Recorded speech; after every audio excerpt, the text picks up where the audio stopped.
A 400-ton machine made of metal is hurtling through the sky at 900 kilometers per hour, and the only thing keeping it up is moving air. That sounds almost too simple to be true. So how does moving air hold up something heavier than 250 family cars stacked together? The answer starts with a wing, and it is far more surprising than anything you learned in school. Look at the cross-section of an airplane wing and notice one thing: the top surface is curved, and the bottom is flatter.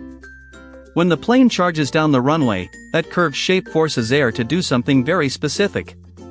The wing is also tilted slightly upward at the front, just a few degrees, like a ramp. When air hits the tilted surface, the wing deflects it, physically pushes it downward.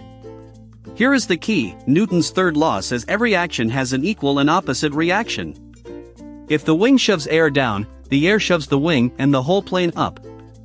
Think about holding your hand flat out a car window at highway speed. Tilt your palm up slightly and your hand rises, no magic, just redirected air. A wing works exactly the same way, just with much more force. But there is a second, equally powerful effect happening at the same time. Because the top of the wing is curved, air flowing over it has to travel a longer path and also accelerates to fill a low-pressure region that forms there. That lower pressure above the wing is like a gentle vacuum pulling the wing upward. Imagine a spoon held near a running faucet. The water curves around it and the spoon gets pulled in, not pushed away. The same pressure difference is clinging to every square centimeter of that wing.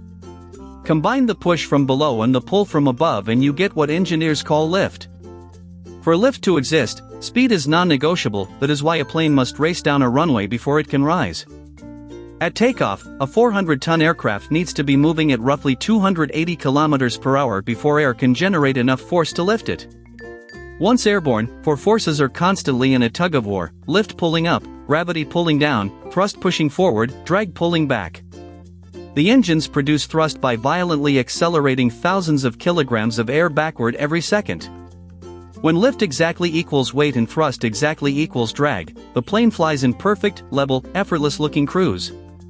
To land, pilots reduce thrust, lower the nose just slightly, and let gravity gently win the battle. Full flaps extend from the wing, increasing its curve and surface area so the plane can fly slowly without falling. Every rivet, every curve, every control surface on that aircraft is one engineer's answer to the same brutal question: how do we cheat gravity? A 400-ton airplane stays in the sky not because gravity is defeated, but because a cleverly shaped wing turns forward speed into upward force every single second it flies.